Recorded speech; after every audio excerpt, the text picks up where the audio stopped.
Psychopathe de Robert R. Mais comme cette case est déjà prise par chez nous, il ne nous reste plus qu'à inverser les concepts pour évoquer la sociopathie. Une personnalité qui n'est pas clivée, mais qui n'est pas non plus impulsive, qui méprise les normes sociales, mais qui est tout à fait capable d'anticipation, ce qui lui permet de préméditer ses actes transgressifs. Il n'a que peu d'empathie chaude, émotionnelle, mais suffisamment d'empathie cognitive, froide, pour s'adapter aux autres et les comprendre. Et il n'éprouve pas de scrupules ni de remords, mais peut tout à fait s'abstenir de passer à l'acte si c'est dans son intérêt.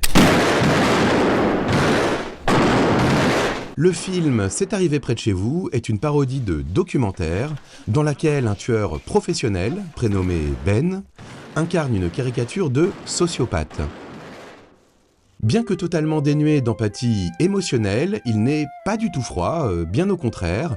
Il est même chaleureux, voire charmeur. Est-ce qu'il y a dans votre entourage, ici parmi vous, quelqu'un qui vous rend souvent visite ou quelque chose comme ça? Et il est capable de se servir de sa compréhension des émotions des autres pour exécuter ses projets. On m'appelle Mamie et... Mamie Tromblon, elle s'est déjà fait tromper, Mamie Tromblon! Il n'éprouve pas non plus de difficultés d'élaboration ou de planification. Donc ici, j'ai foutu une trouille bleue, ce qui me permet d'éviter de gaspiller une balle, tu vois. C'est un tueur méthodique qui applique une logique rationnelle dans le choix de ses victimes et s'assure d'effacer les traces de ses crimes. Une vieille dame par exemple ou un vieil homme, 5 fois le poids. Les os sont poreux déjà. Il s'intéresse à l'art, il joue de la musique et il récite même de la poésie.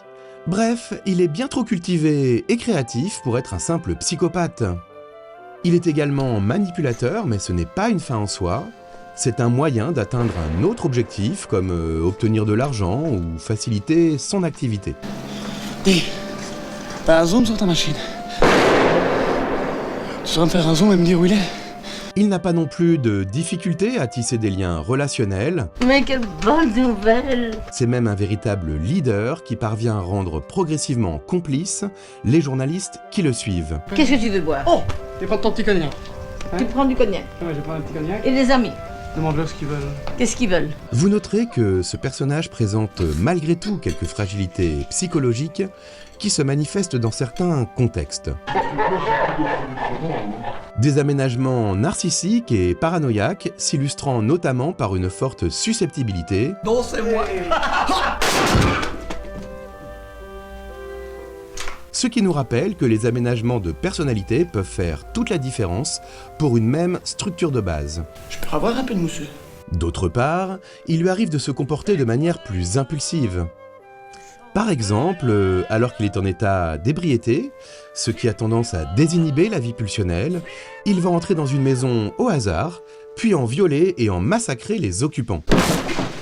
Alors ok, il est complètement bourré, mais enfin quand même, ça pour le coup, c'est vraiment un comportement de psychopathe.